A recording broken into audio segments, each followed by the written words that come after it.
Because we kind of deal with like these like heavier notions of like, why do we do this thing? We live in this world of like, what is the end result? Are you gonna sell? Are you gonna like make money? And it's like eventually, sure, like eventually what you're doing is at a point that you could be financially stable with it, and then like be it amazing, right? Good for you. But maybe that's not the end goal. Like the end goal is to like continue to just grow and take and follow the journey. But that pressure of like, why am I doing it? It's always there. It's Yeah. definitely, to me, it's one of the biggest pressures I have personally. After I go through a little like gymnastics, why am I doing this? What's the purpose of it? Once I go through all of that, at the end of the day, I pick up a drawing and I just keep working on the drawing that I was working, and all of a sudden everything goes away. And I'm like, well, I like this. This is, if I'm not doing this, what else I might be doing, right? It essentially puts me back into that being, just pure being in the moment. That's why I have to like always make sure I'm making time for it, because that is how I'm being very present.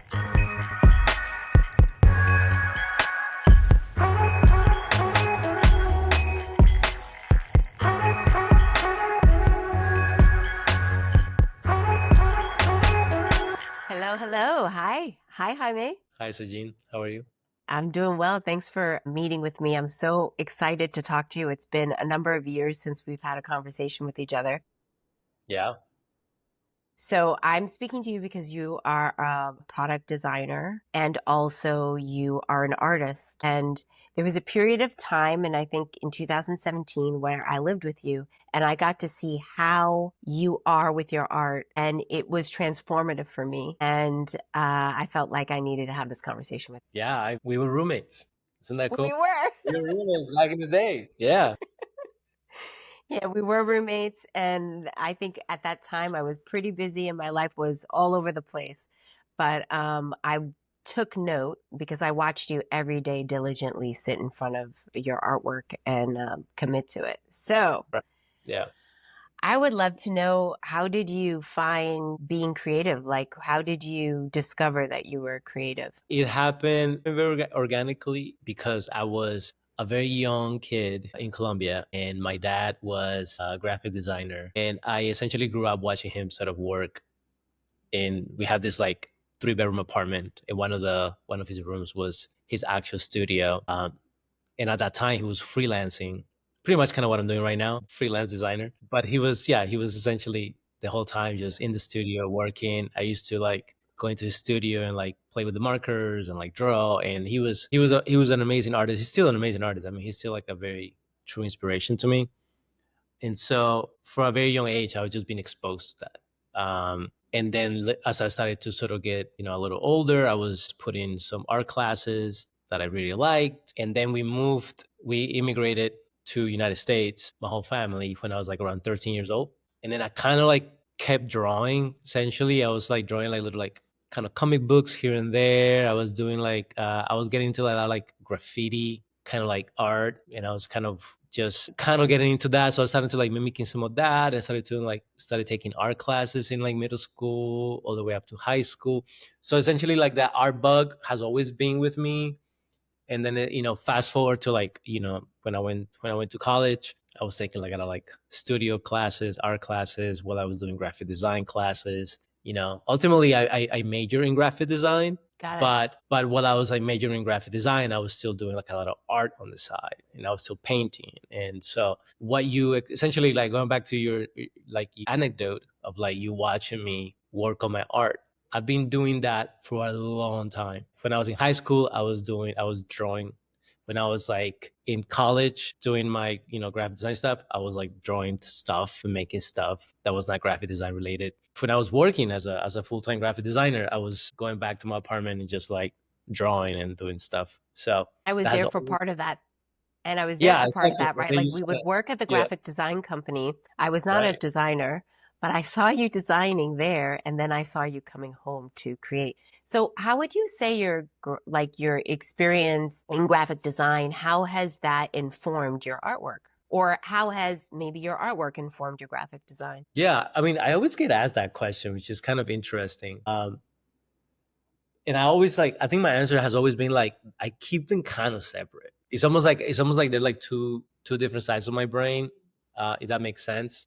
Yeah. Like to me, graphic design is like very, you're trying to communicate something. So it needs to be kind of like clear and structure and thought through strategy and like, and so there's a lot of organizing and making sure that, like there's a clear message, whatever you're doing, right? Like for me, you mentioned that I'm a product designer. And so like I do like digital products, right? Like mainly websites for a lot of my clients, and designing websites to me is kind of that. It's like we're structuring the content and making sure that there's a storyline, and it's like has to be sort of like really thought through, right?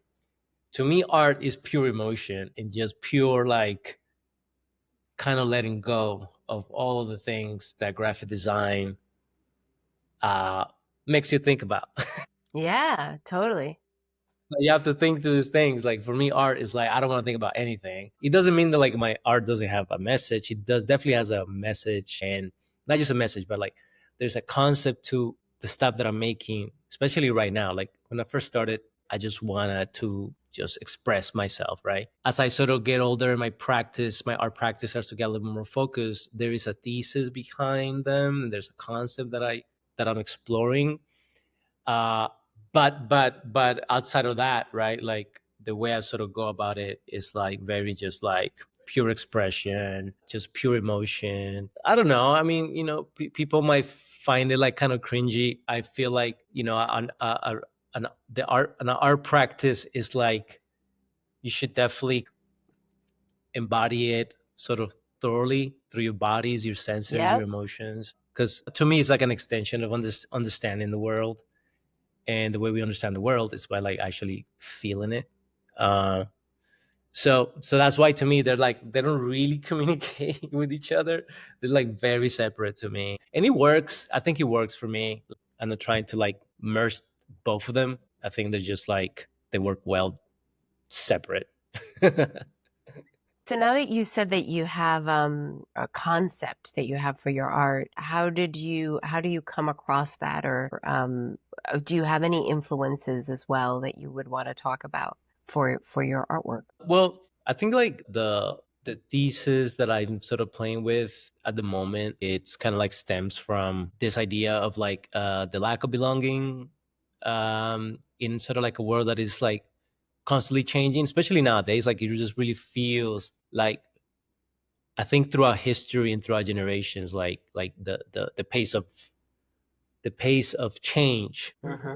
it's essentially it feels more because we have more things to worry about, right? It's like if you go back in time, there's like we had less things to worry about, less Yeah. distractions. Fast forward to now, we have way too many distractions, and it feels like the world is changing a lot and changing fast, and so to me personally, right, feels like there's this tension where it's almost like hard to understand like where do you belong, like what is your sort of purpose, right, in life, right? Like climate issues, immigration issues, social issues, they feel very real because we are so connected to the world around us, right? Like Yeah. truly we are. And so it just feels so much more yeah, intense. And so like I ask myself these questions like where do I belong? Right. And like from my perspective as an immigrant, like coming from Colombia at a very young age and sort of being removed from my roots for quite some time before reconnecting with them. Also, it's about sort of belonging and not belonging, right? Like I belong to that sort of to that country that I was born and raised, but also not really because I've lived a lot of my adult life in the United States. But I'm an immigrant, right? I am not. I'm not first or second generation. I am an immigrant. I came to this country with my family when I was a kid. So, do I belong here? Yes and no. Do I belong over there? Yes and no. And so I'm in this like weird limbo of like, where do I belong? Right. And so from that idea, you can extrapolate it to like sort of everyone else in the world that is going to be affected at one point by Yeah. immigration, by climate change, by economical changes in their own personal life. And so like we all kind of in this, at one point we were going to be like, where do we belong? Like what world do we want to belong in? Hmm. Because it's just becoming so complex, and like communities, like where's your community, right? Like understanding like what community is now is even like very complex, right? Yeah. And so if you then look at sort of like the work that I've been doing recently, it's kind of touching on that. So like if you look at sort of my drawings and the paintings that I'm doing right now, there's like figures that are sort of almost like being like stretched up and very abstracted, and like feels like there's like dissolving or a lot of push and pull. We humans are kind of like in that sort of center, being sort of pulled by these gravitational issues that we're living through.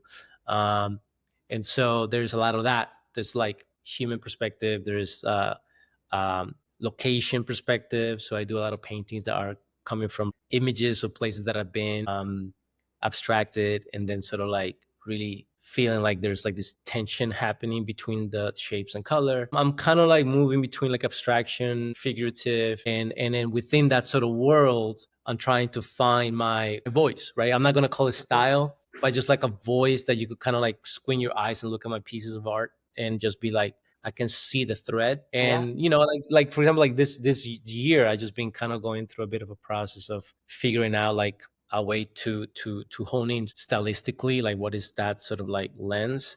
Hmm. And and so that's also been helping me sort of like really refine my voice a little bit, which has been very fun process wise and like execution. So anyways, that's a long answer to say that it's a long journey, and it's like a very personal journey, but also understanding what we're all going through, and then through that I then execute sort of the work that I am doing. So then when you sit down in front of, like, let's say, a blank canvas, are you keeping the concept or these ideas in mind, or is it just feeling? Because you spoke about both. Yeah, Or does it, or is it the same each time? I mean, it's so my I would say that it's process. Like I am one little thing that I actually borrow from graphic design is process. Yeah. So to me, so when I say like it's just emotional, this stuff, like I'm not saying that I'm just like, oh, I'm feeling this way, I'm just gonna paint this. It Yeah. doesn't really work like that. For me, it's just like I have a process, and so the first thing in that process is drawing. I draw a lot. Like I just have stacks and stacks of like drawings that I do. And for example, like when I go traveling, I'll usually have like a notebook with me, and I'm like drawing. I take pictures, and then from those pictures, I do some like drawings. I collect all of those, and then sort of like get back to my studio, and I just like go through all of the drawings that I have, and from there I start to select the ones that I'm like speaking or like feeling like they are touching on that thesis, that concept that I just explained to you. Hmm. Because when I'm drawing stuff, it's through the lens of that. So my drawings are already feeling like there's like a tension, a force. They're kind of like morphing into different things, and there's multitudes of people and persons, and then of course there's color and composition, things like that. But when I'm drawing, I'm already applying that lens, and so like from the drawing to the painting, there is a cohesive straight line, right? So I Got it. select the drawings. I do a couple of like color studies just to kind of get a feeling for what color palette I want to do. I might fix a couple of things, and then I just go straight into the canvas, and I just put the drawing in the canvas, and I just start to just paint that. And of course, there's like from drawing to painting, there's changes a little bit, but that is my process. So um, it's there is, of course, there's gonna be like with color and like layout and stuff, the whole piece is gonna say something that is coming from me, but Yeah. for me to get there, there's a process. Yeah, I think I saw that you had like a show, didn't you? You showed your artwork at one point. yeah, I have a few shows. I had a And couple of shows last year what was showing the some of your experience like sharing your art with others? them. Because there's something to, like, sometimes we create just for us, for ourselves, right? And I think I was part of that time in your life. And now that you've shared it with others, was there an experience that you had as an artist doing that? Interesting. So I'm gonna answer that question by saying that if you ask me, hey Jaime, would you continue to draw and paint if no one was watching?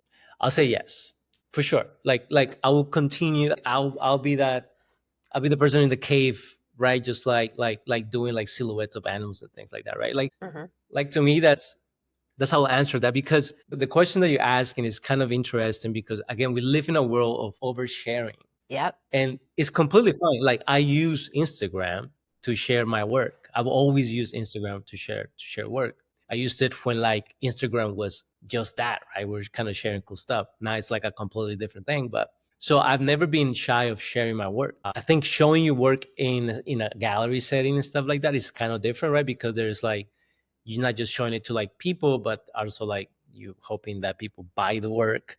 Um, and you hoping that, and like, to me, I'm almost like, to me, at the end of the day, I'm just showing it because I want people to be exposed to art in general, Mm-hmm. like Yeah, be okay looking at a piece of work and like, and engaging with it. I don't think we I don't think we're teaching that enough these days I either. agree. I agree.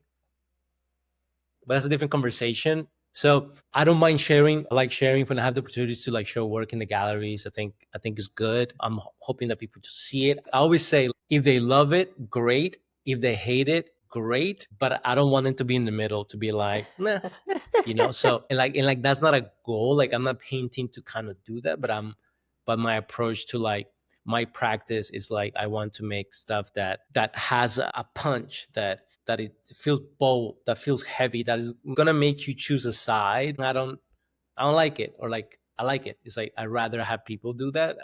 And but yeah, I will always share my work. That's awesome. Is there like a particular piece of artwork that for you might have been the most challenging or emotional, or something that you learned from in working or working through any kind of challenge, or in any particular piece of artwork you've had, or does the process sort of eliminate some of that for you? No, it's.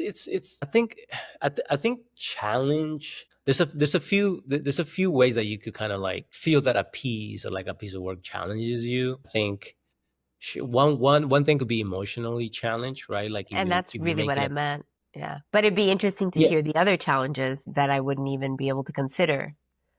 right. Because I think for what I do as a sort of painter, it's like, there is. I think the emotional challenge, it's already a baggage that I have with me. Okay, Okay, got it. like Hmm. like to me, the emotional challenge is like, you know what I'm saying? Like the reason why I'm sort of painting, and I sort of explained the sort of the thesis and concept behind like what I'm painting, but that is an emotional baggage that I have, that I'm sort of working through every time I paint. I make a piece of work. And you're living through it. Yeah, you're living through it too. And so, yes, so it's expressed already through your lens and through your eyes, Right. through your Exactly. experience. Exactly. So that challenge, the emotional challenge for me is like the constant sort of like conversation between me and the work that I'm making. I'll continue to just really have the dialogue, and continue to evolve that dialogue in order for me to like continue to feel alive in this world, right? Yeah. Other one is technical challenge, right? And technical challenge, we all have that. You could be an actor, you could be a painter, a musician. Like, there's always going to be technical challenges. How do I make that, paint that piece, or how do I Hmm. make the stroke, or like, how do I uh create the layers of paint that like I want, or like make the color that is endless, right? There's going to be a lot of technical challenges, and those are fun, also could be frustrating, but those are like, that's just kind of like the day to day, right?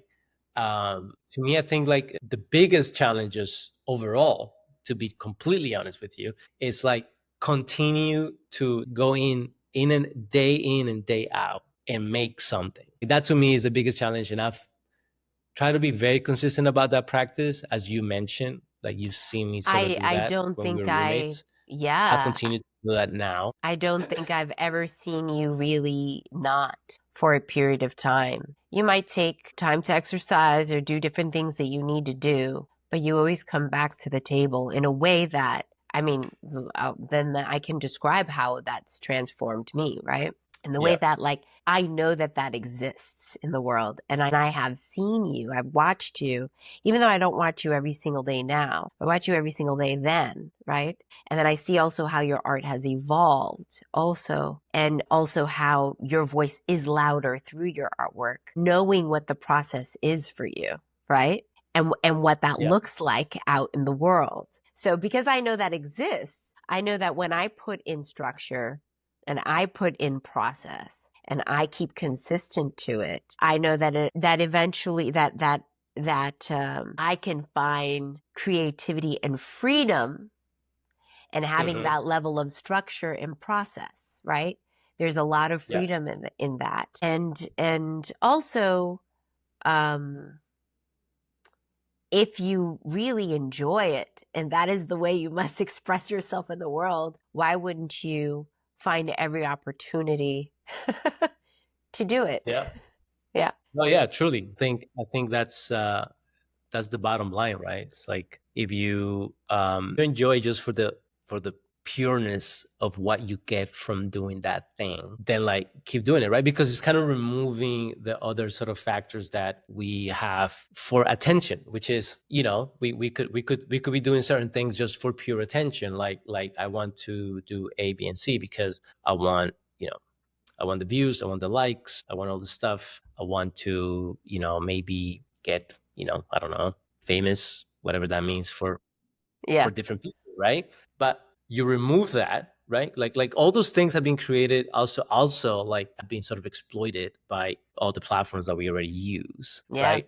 You remove all that, and if you still have that joy for that thing that you do, and you constantly give it time and nurture it and grow it organically without trying to grow it for certain aims, then I feel like wherever you end up, whatever you accomplish in that journey is going to feel even better, because at the end of the day it is as original as when you first initially got into the thing that you wanted to do, right? It's like, I agree.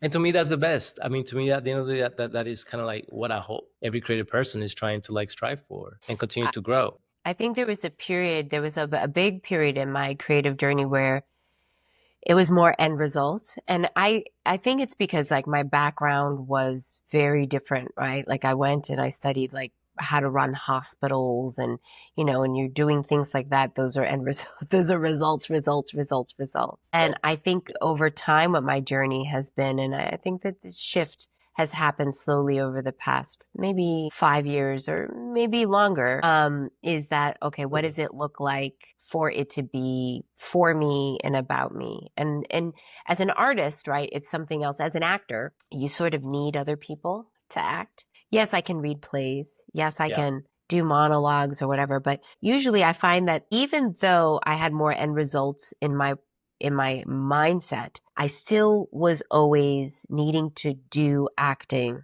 So therefore, I was always in an acting class. I was never not in an acting class. And that was for Yeah. me. No one can see you in acting class. You're with other people. You're doing what you're doing. But it's just for the sake of how do I dive into this role and enjoy it? And what do I need to study about it? And how can I work, my physicality into it? And so for me, I would say that that was a way for me to express myself for myself, Hmm. to develop, and also just be expressed. Um, Yeah.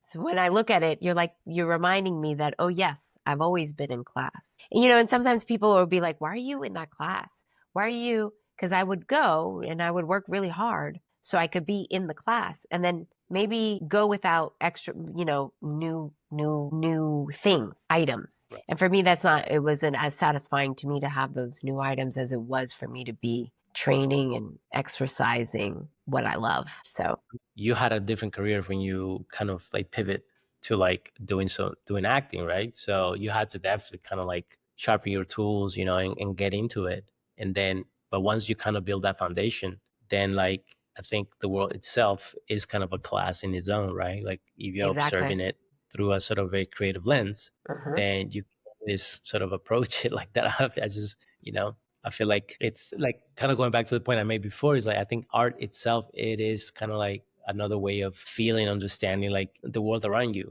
You then sort of create something that reflects that thing, right? Being like acting, embodying like different sort of characters, or a piece of music or a piece of visual art.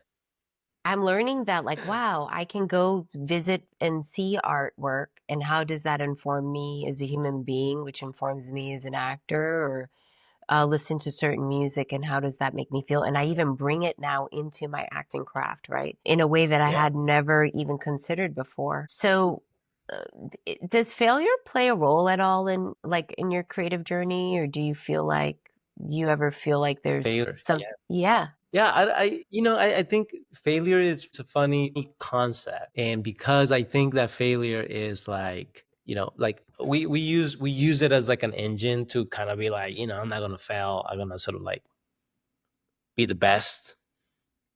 I think there is a little bit of an exceptionalism behind the idea of failure, right? Like you have to be exceptional at what you do. Um, you know, it's a little bit of a capitalist tone, Mhm. if you ask me, because I don't know. I think it's okay to fail. Like, it's nothing wrong with failing and like being okay with it. But then it's like, how are you failing, right? Like how do you measure failure? Exactly. I don't know. What is Like failure? what is it? Like I mean, me as a designer, right? I've been laid off a couple of times. It's like, well, that's a you could consider that, like, in my point of view, that was a failure. Like, what did I do wrong? Could I have done better? But if you kind of look at the situation, then it's like, no, not really. I mean, you had no control of it, right? Like probably it Yeah. was a financial decision at the end of the Hmm. day, right? With so I don't know, like that wasn't failure. That wasn't my issue because I was able to then, like, just go to another place and just work and be fine. So to me, like, failure in the sort of corporate career world is one thing, right? It's like, sure, you gotta like show up and do the work, like, and then they're gonna sort of like say, like, are you hitting goals or not? And it's like, okay, like, fine. That's one thing. And that's just a reality that you have to live with. When it comes to the creativity and what you're doing as a creative person, right? It's like, what is failure? For me, failure at that point when I'm in the sort of creative space, failure to me is like not feeling inspired or like, or feeling like I'm just like, don't have the energy to like maybe like, put in the work. Like that to me is failure, right? My output of my work is lacking a little bit. And that's Got when it. I'm like, fuck, I'm failing a little bit. It's like, damn, like I need to change something in my life because my output is suffering. Point of view. So how do you address something like that? Give an example. Does that mean, oh, I need to go outside and run a little bit more, or I need to, how do you address that? I just like stop going out. Just gotta stop dating now. Ah, It's got great. it. Yeah, I can see you. I think once we did have a conversation about that because dating takes a lot of time. It uh, does. no, it does. It does. Yeah. No, I think for me, it's like it's when I'm sort of lacking like the output, and it's sort of like I usually is more along the lines of what is essentially what is putting pressure in my life, and sometimes it tends to be just like, maybe because I work full time and I also like paint my painter practice is like also side by side. So sometimes I'm working a little bit too much. Got it. Maybe the project that I'm on is like it's taking a little bit more time away from it. Mm, So it's just more the way I kind of fix that is like by restructuring my weeks got it. every so slightly. So if I'm working a little bit too much here, maybe on the weekends, I'm gonna go into the studio and work a little bit more, which Got it. means like, I'll just that weekend I'm just like working and like not maybe socializing, as much as I want. So like, there's sacrifices they have to make, and I think the way I sort of fix that is just like, okay, if I'm sacrificing things here, then I have to move things here, and I have to like move things here. That way, it opens up my space so I could then get into the studio and like actually be productive. So yeah, it's like time management, I guess. Yeah, it's well also what it shows you is that life is fluid. And like one thing might take more energy and more time, and how do you adjust and readjust so you can have what's most important to you, right? So Yeah. you try to make both are important, and you make certain kinds of adjustments so that one doesn't fall too far off the wayside. And even sometimes the adjustment can be psychological, and sometimes it's technical, and sometimes it's schedule wise, and sometimes it's people, but it can be in many different areas of your life. But understanding that it's a give and take, I think probably has you fix it a little sooner or find solutions much better. And when I think of that, when I think of you solving or resolving those issues like that, I also think of that's the brain of a designer, someone who and a creative, right? How do you're doing the same thing when you're in front of something, solving it, twisting it. understanding it so that everything fits. Everything that's supposed to be there is there. Yeah, I don't know. yeah, no, 100% agree. I think at the bottom of it is we it's problem solving, and I think just life is problem solving essentially. It's like we are always like problem solving things in our lives, and that's okay. I feel like we want life, we want everything around us to kind of like for 1 second be like everything just be fine, right? Like Yeah. everything is like coming into place just perfectly, right? It's just like, and I just like I've come to the conclusion as I get older, I'm like, it just that's not realistic. That's not how life works. Like life at its core is kind of chaotic, and we kind of problem solve the areas that sort of we want to control a little bit, just so we could kind of like don't go crazy, Hmm.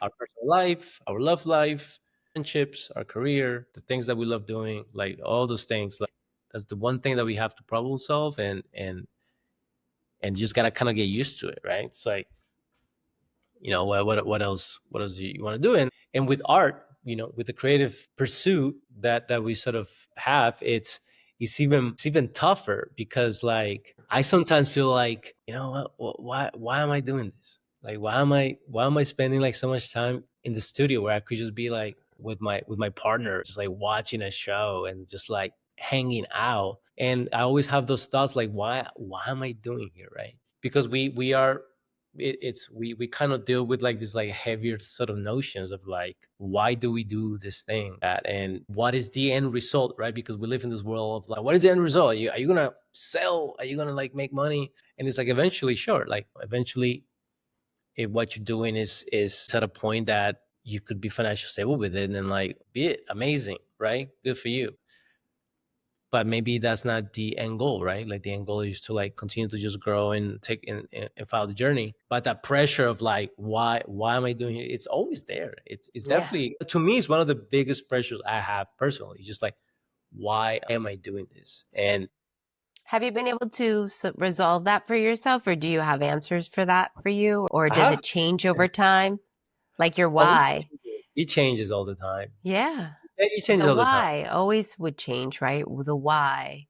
And also, like, as we evolve and change, our why changes because our needs change. Oh yeah, 100%. I mean, I think it's all like when I was in my 20s, and I was just like, I don't care. Like I like doing this. Like this is cool. Like, whatever. I'm in my late 30s. It's just like, can I pay the bills with this?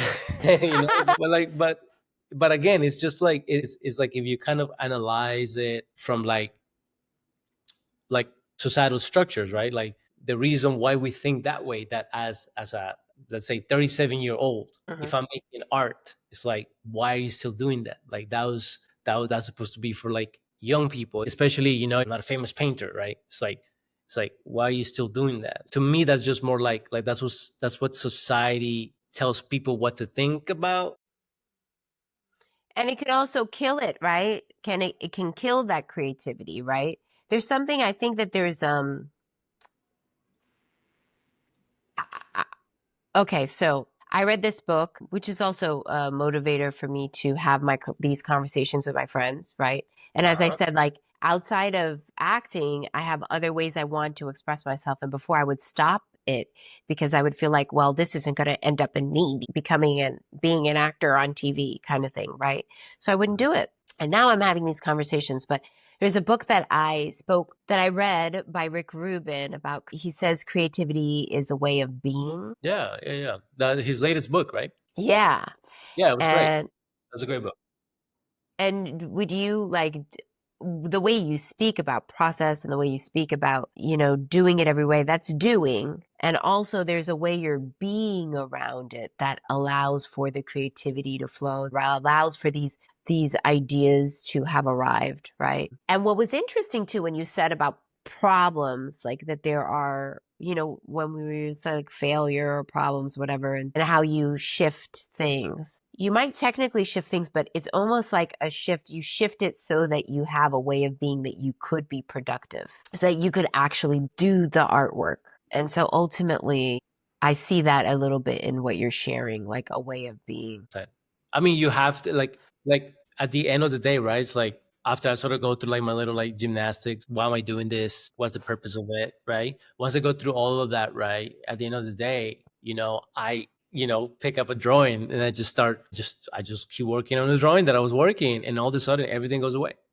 And all of a sudden I'm like, I like this. This is, if I'm not doing this, like what else I might be doing, right? It's like essentially puts me back into that, what you're saying, puts me back into that being, just pure being in the moment.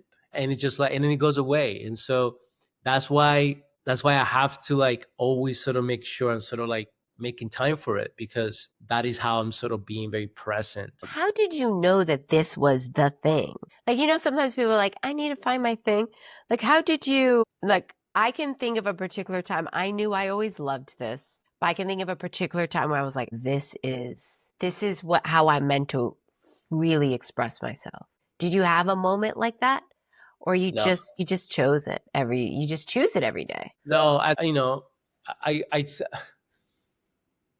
I think it chose me in the sense like, like the concept of free will, right? Yeah. And that, Uh-huh. it's like, and not to get too much into like that concept. I mean, you could think of it as however you want.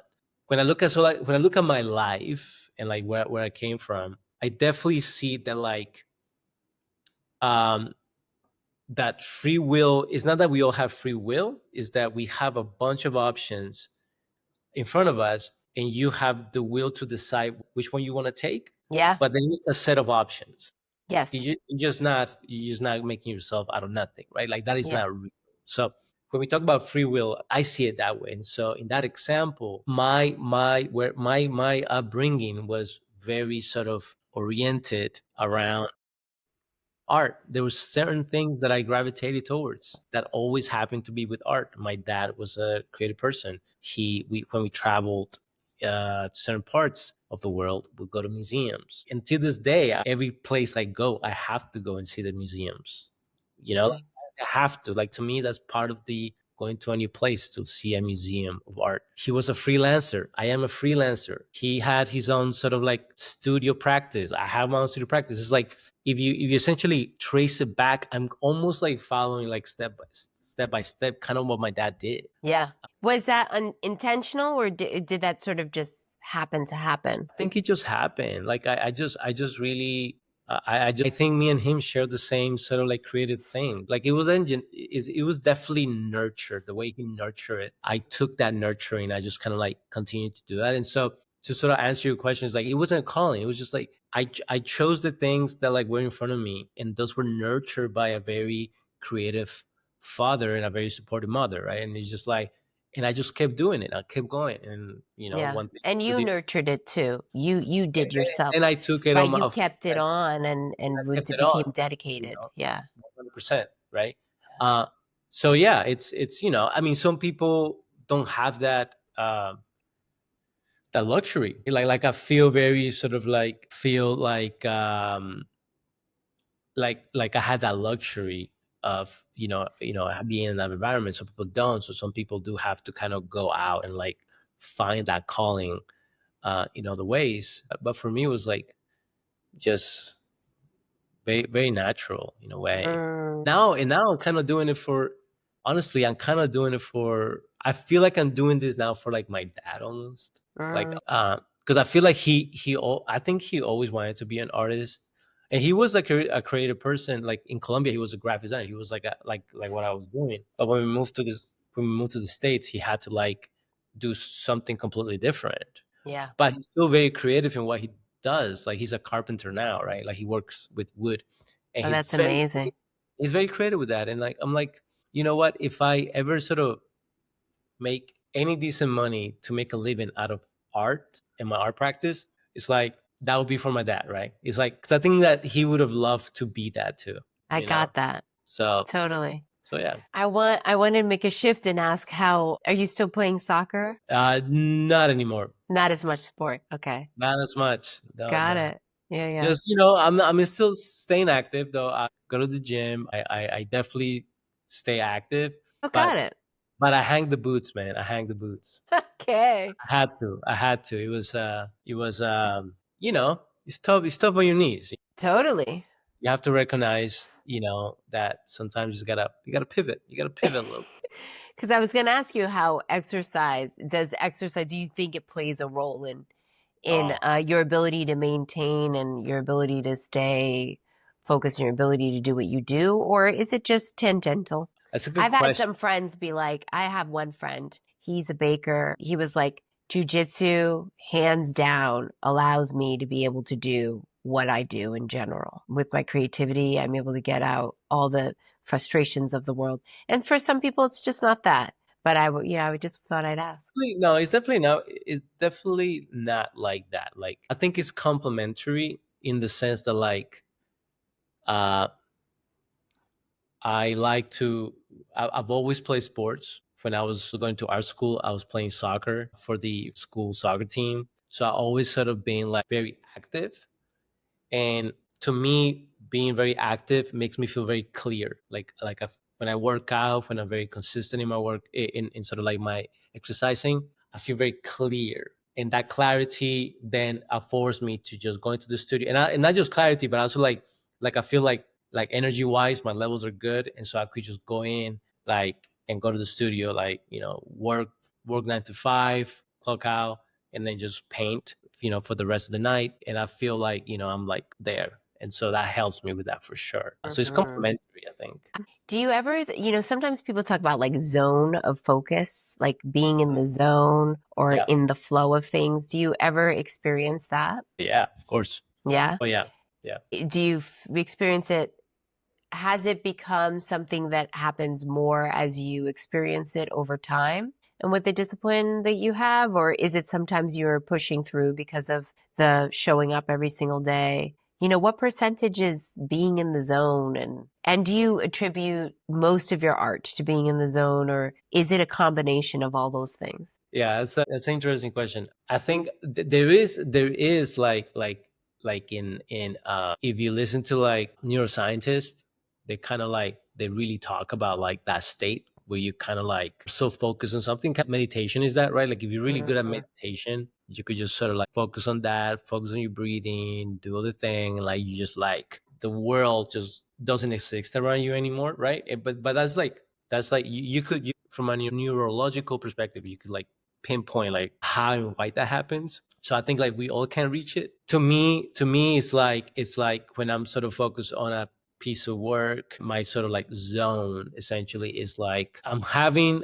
a conversation with the whole thing, right? It's like if you ever done psychedelics or like any sort of like stuff like that, you could hone on something, you just see all the little like pieces of it. I kind of get in that level when I'm like working on a piece of work, because I'm literally just like looking at the composition, looking at the color balance, looking at lines, and I'm just like in it, just cleaning it and just like sculpting it. And it's just like this sort of ebbs and flows of the whole process, right? It At one point you're just like in the zone, right? Kind of what you're saying. It's so interesting for me as an actor. Like, I almost like don't even remember it, right? Like, so for me, right, I'll go into the zone of whatever it is and know how I felt through it and almost feel like I'm so hyper focused that I'm not even aware of what else is going on. And Yeah. yet I don't know what passage of time has happened. Mhm. And yet afterward, usually for acting or something like that, people will talk to you about it afterward because it's performance. And you're like, oh, wow.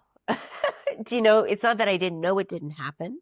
It's not that I didn't experience that it was something special or different or whatever it is, but it's also that I wasn't paying attention to Yeah. watching myself. I wasn't watching myself as it was occurring. Yeah, you were not thinking about it. You were Yeah, just doing it. yeah, Yeah. yeah. Yeah, and like the more you do it, right? The more you kind of get to that becomes Access it. it just becomes second nature to you. Mhm. And then you just do it, right?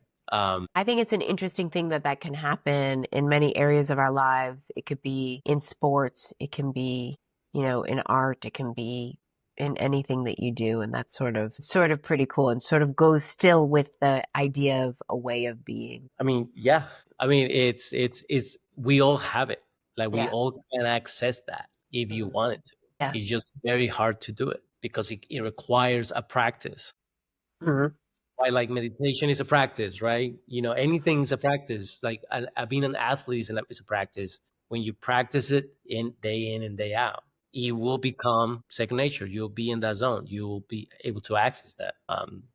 It's just consistency. Can you tell me, is there anything that you're working on now or anything that is of interest to you currently? I mean, work wise. I was thinking artistic, yeah, your artistic work Art. or yeah. Yeah, I'm working on a few paintings that are essentially I'm calling them figure studies, and so I've been going to this drawing class where we have a live model, and then we kind of drawing them, and so I go every week or every other week to this sort of class, and I just do a bunch of drawings, bunch of sketches, bring them back to the studio, rework them, sort of like I select a few of those that I like, and I'm turning those into paintings. There's some of them in the back. They're beautiful. The colors are amazing. Thank you. And so that's kind of what I've been working for the past couple of months. Is probably I'm going to be making a lot of these paintings like over the year, but I'm very excited for them because they are. I've sort of developed this new process that I'm putting in practice, and the results are like really, really cool. And I'm very happy for that. And so I'm just kind of looking forward to just like really kind of like do a lot of output through that sort of process and like see what comes out of it. And then yeah, and then like That's really cool. see where I can show them. Where can people find you or find your work? Just Instagram. I post a Yeah, lot on Instagram. So most cool. of the stuff I have a website too, but like I still need to update it, which I think will happen pretty soon. But for now, I think Instagram. Instagram, cool. Yeah, yeah. Thank you so much for taking the time to have this conversation about creativity with me, about process in particular. You were one of the first people I thought of interviewing. I have had your name on the list for a few years now because this is a project that I don't know if you remember. I started this project in 2017 when I went to South Africa. Oh, wow. And because I was someone who was thinking about end results and, I had other things to focus on, but still I Yeah. was thinking about end results, I couldn't see how that would fit in with me being an actor at all, as opposed to just being self-expressed, right? Right. And so here I am picking this up today. Great. Also, my viewpoint of the world is different too. My viewpoint of myself as a creative and of creativity is different too. So I want to say thank you so much for having this conversation. And yeah, and I look Really forward to fun. seeing what's next in all of your work. It's astounding. Thank you. No, I thank you for having me. It was a Great. great conversation. I always love talking about creativity. We could do this again. I love it. Bye, Jaime. Bye, Saj.